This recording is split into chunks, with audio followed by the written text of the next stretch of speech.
السلام علیکم، کیسے ہیں آپ؟ امید ہے آپ سب خیریت سے ہوں گے۔ میں محمد فیاض آذربائیجان سے آپ کے ساتھ آج نئی اپڈیٹ انفارمیشن شیئر کروں گا۔ ویسے تو میری کوشش ہوتی ہے کہ میں آپ کے ساتھ جو بھی یہاں کی انفارمیشن ہو وہ میں آپ کے ساتھ شیئر کروں، تو معذرت کے ساتھ کبھی میں ویڈیوز ایسا ہوتا ہے کہ میں کسی دن نہیں بنا سکتا، تو کام کی مصروفیات کی وجہ سے میں زیادہ ٹائم نہیں دے پاتا انفارمیشن، تو اس کے لیے سوری۔ آج میں آپ کے ساتھ ایک شیئر کروں گا ایک اور چیز جو مجھے کل اپڈیٹ نہیں ملی ہے، تو وہ میں نے آپ کے ساتھ شیئر کرنی ہے آذربائیجان کے حوالے سے۔ یہاں آذربائیجان میں ایک لڑکا تھا جاننے والا، ٹھیک ہے، تو کل مجھے پہلے تو میں نے یہ نیوز سنی ہوئی تھی کہ جو بھی کمپنیز جنہوں نے یہاں بنائی ہوئی ہیں اور اس پہ کام کر رہے ہیں وہ، ٹھیک ہے، تو ٹیکس پے نہیں کر رہے، ٹھیک ہے، تو یا ٹیکس سے ان کی شارٹ ہے، ٹھیک ہے، تو ان کی پالیسیز کچھ چینج ہوئی ہے یہاں کے ٹیکس ڈپارٹمنٹ کی، جنہیں یہاں ورگی کہتے ہیں، تو وہ میں آج آپ کے ساتھ شیئر کروں گا۔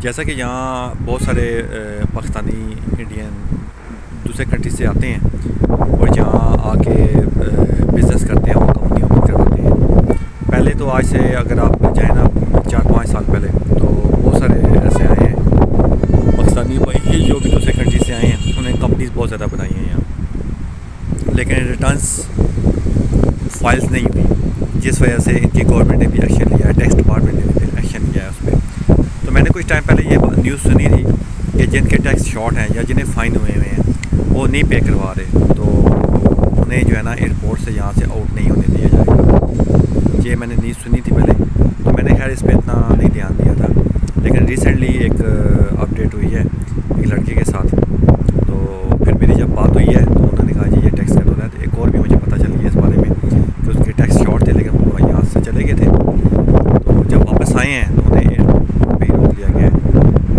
کہ بھئی یہ آپ کی پرابلم ہے اور اسے آپ سالو کریں، آپ کے فائن ہوا ہے۔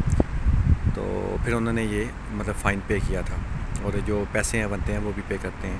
دیکھیں، جس کنٹریز میں بھی آپ جاتے ہیں نا، ہر کنٹریز کے اپنے رولس ہوتے ہیں۔ جب تک آپ وہاں رہتے ہیں تو دوسرے پاکستان میں تو اور چیز ہوتی ہے، یا انڈیا سے ہیں آپ، جہاں سے بھی ہیں آپ، وہ اور چیزیں ہیں، لیکن جب آپ کسی کنٹری میں جا کے اسٹے کرتے ہیں، بزنس کرتے ہیں، تو آپ کوشش کریں کہ جو آپ نے لائر رکھا ہوتا ہے، وکیل جو ہوتا ہے آپ کا، اس سے مکمل انفارمیشن لیں۔ کوشش کریں کہ مکمل ایسا آپ کے پاس وکیل ہو وہاں کا جو پوری انفارمیشن رکھتا ہو، آپ کے ٹیکس ریٹرنس پورے جمع کروائے، جو بھی آپ جس کنٹری میں بھی بزنس کر رہے ہیں آپ، ٹھیک ہے۔ اور اس کے بعد آپ کے پاس ٹیکس آئی ڈی ہوتی ہے، ٹھیک ہے، آپ کے پاس اس کا نمبر ہوتا ہے ٹیکس، آپ خود بھی ٹیکس ڈپارٹمنٹ میں جا کے خود بھی اپنے ریٹرنس جمع چیک کر سکتے ہیں، جو آپ نے جمع کروائے ہوتے ہیں کوئی آپ کا پینڈنگ تو نہیں ہے، وہ بتا دیتے ہیں، ٹھیک ہے۔ نہ کہ آپ ایک وقت گزرتا جائے، آپ پہ فائن ہوتا جائے، آپ کے ٹیکس شارٹ ہوتے جائیں، بعد میں پھر یہ آپ کے لیے مسئلہ بنتا ہے دوسرے کنٹریز میں۔ اب آ جاتے ہیں جن کی کمپنیز اوپن ہوتی ہیں، ٹھیک ہے۔ دیکھیں، کمپنیز پہ جس وقت آپ ورک کرتے ہیں نا، ٹھیک ہے، تو ان کی آپ نے ٹیکس پے کرنا ہوتا ہے۔ یہاں تو ایسا ہے کہ یہاں ٹیکس ڈپارٹمنٹ نے ایک ڈیوائس دی ہوتی ہے کہ آپ پیمنٹ اس کے تھرو کریں، ٹھیک ہے۔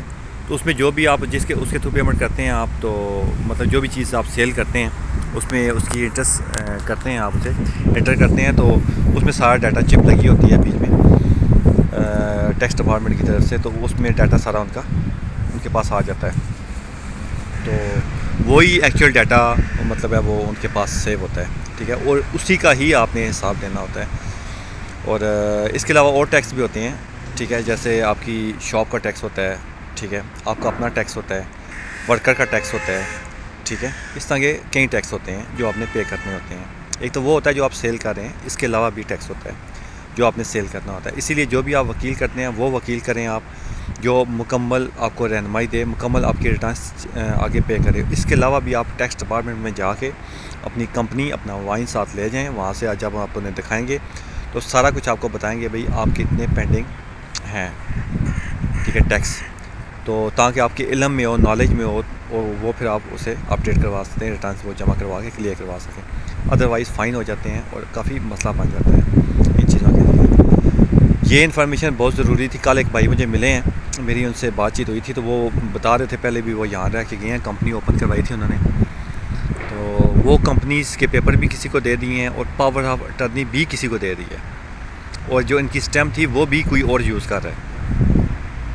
ٹھیک ہے، تو اب آپ پھر خود دیکھیں، جب ایک انسان خود یہ غلط کام کر رہا ہے تو پھر وہ کیا امید رکھے گا اس پہ؟ وہ کیا امید رکھے گا کہ اس کی کمپنی میں کیا کام ہو رہا ہے، کیا چیز آ رہی ہے کمپنی کے ڈاکومنٹس پہ، کیا جا رہی ہے، کیا ٹیکس پے ہو رہا ہے، اسٹیمپ بھی اس نے دی ہوئی ہے، کمپنیز کے پیپر بھی دیے ہوئے ہیں، تو کیا اسے کیا پتہ کیا ہو رہا ہے کیا نہیں ہو رہا؟ جب کل اس نے بات کی ہے تو اسے میں بھی وہیں تھا، میں نے اسے یہی بات پوچھی ہے، بھئی آپ نے ایسا کیوں کیا ہے؟ آپ نے اگر یہاں سے آپ چلے گئے ہیں یا آپ کو نہیں پتہ کسی چیز کا، تو وہ آپ کام کیوں کر رہے ہیں؟ ٹھیک ہے، اس سے بہتر یہ ہے کہ آپ نے اگر واقعی کاروبار کرنا ہے، بزنس کرنا ہے، تو آپ ایک ٹرانسلیٹر ساتھ رکھ لیں، ہائر کروا لیں. آپ اسے پیسے دے دیں جو اس کی فیس بنتی ہے، کم از کم آپ کی وہ ہیلپ آؤٹ تو کر سکے. اب ایسے آپ کمپنیز کسی کو دے دیں گے، پیپر کمپنیز کے اسٹیمپ بھی، اپنی جو اسٹیمپ کمپنی کی اسٹیمپ ہے وہ آپ کسی کو دے دیں گے، تو وہ آپ کی کمپنی میں کیا کر رہا ہے آپ کو تو اس بات کا علم ہی نہیں ہے. جب کل کوئی ایسا مسئلہ بن گیا یا آپ کی کمپنیز کے پیپر پہ کوئی ایسی چیز انہوں نے امپورٹ کر دی، ٹھیک ہے، تو آپ کیا کریں گے؟ تو اس لیے وہ کام نہ کریں جس میں آپ کا نقصان ہے. ٹھیک ہے، ان چیزوں پہ خاص طور پہ دھیان دیں. یہ مطلب ہے آپ یہاں فارنر ہیں اور ان کی پالیسیز الگ ہوتی ہیں. ٹھیک ہے، آپ یہ پاکستان میں یا انڈیا میں نہیں ہیں، آپ اپنا ملک آپ کا نہیں ہے. یہاں جب بھی آپ آتے ہیں تو ہر چیز سوچ سمجھ کے کیا کریں. ٹرانسلیٹر ہر کر اصل میں ہم بس ہمیں سمجھ نہیں آتی، ہم لوگوں کو ہو گیا جاتا ہے کہ ہمیں جن جگہ کا نہیں پتہ ہوتا ہم وہاں پیسے زیادہ لگا دیتے ہیں. ٹھیک ہے، اور جہاں کا پتہ ہوتا ہے وہاں پیسے بچانا شروع کر دیتے ہیں. مجھے تو اس بات کی آج تک سمجھ میں نہیں آئی. میں نے کتنے بندوں کو ایسے دیکھا ہے، ٹھیک ہے، کہ جہاں ہمیں پیسے بچانے چاہیے وہاں ہم نہیں بچاتے. ٹھیک ہے، تو کہتے ہیں کوئی بات نہیں، خیر ہے جی، یہ بنتے ہیں ہم دے دیتے. جہاں انہیں نہیں بچانے چاہیے، ٹھیک ہے، وہ وہاں بچانا شروع کر دیتے ہیں وہ اپنے، کہ نہیں بھی ہم اتنے پیسے کیوں لگائیں یہاں. تو وہی بیسیکلی ان کا نقصان کا، لاس کا پوائنٹ ہوتا ہے. ٹھیک ہے، تو اس لیے کوشش کریں جب بھی کسی کنٹری میں جاتے ہیں تو آپ ٹرانسلیٹر ہائر کریں آپ. ٹھیک ہے، ٹرانسلیٹر کو جو اس کے پیسے بنتے ہیں آپ اسے پے کریں، وہ آپ کی ہر چیز کی آپ کو اپڈیٹ دے گا، ہر چیز ہر جگہ آپ کو جا کے وہ آپ کی ہیلپ آؤٹ کرے گا. لیکن جو اس کا حق بنتا ہے وہ اسے آپ دیں. یہ نہیں ہے کہ اگر وہ اس کی فیس $500 بنتی ہے تو آپ اسے کہیں میں $200 دوں گا، تو پھر آپ کی ہیلپ آؤٹ بھی پھر ویسی ہوگی. ٹھیک ہے نا، اگلے نے پھر پیسے پورے کرنے ہیں آپ سے. تو اس لیے ایسا کوئی کام نہ کریں جس میں آپ کا اپنا نقصان ہو. ٹھیک ہے، بعد میں جو آپ کو پہلے نقصان نظر آ رہا ہے ہو سکتا ہے وہ کم نقصان ہو، جو آنے والے وقت میں نقصان ہو وہ آپ کا ڈبل ٹریبل نقصان ہو. تو ایسے کام مت کریں آپ. ٹھیک ہے، یہ میں نے آج آپ کو کمپنیز کے بارے میں بتایا. جو لوگ آ کے کمپنیز بناتے ہیں باہر جا کے، بھئی ہم کمپنیز بنائیں گے اپنی. ٹھیک ہے بھئی، کمپنیز بناؤ گے لیکن کمپنیز کو اپڈیٹ بھی رکھنا ہوتا ہے. ٹھیک ہے، کیا ٹیکسز ہیں، کیا کیا آپ نے ٹیکس پے کرنے ہیں، اس پہ کیسے ورک کرنا ہے آپ نے. ٹھیک ہے، اگر آپ کو یہ پتہ ہے تو کمپنیز بنائیں، اگر آپ کو نہیں پتہ تو کمپنیز مت بنائیں. یہ کل آپ کے لیے مسئلہ بھی بن سکتا ہے. تو یہ میں نے آج آپ کے ساتھ انفارمیشن شیئر کرنی تھی. مجھے امید ہے یہ آپ کو میری انفارمیشن ویڈیو پسند آئی ہوگی. تو اسے آپ شیئر کریں اس ویڈیو کو، اور ہو سکتا ہے کوئی ایسا پروگرام بنا رہا ہو یا کسی کا ایسا مسئلہ بنا ہوا ہو. ٹھیک ہے، تو وہ آگے اس ویڈیو دیکھ کے شاید اسے کچھ اس کا نالج حاصل ہو، مل سکے، اور وہ اس پہ کوئی بہتر طریقے سے کام کر سکے، اس کا سلوشن نکال سکے. تو نیکسٹ ویڈیو تک مجھے اجازت دیجیے. اللہ حافظ.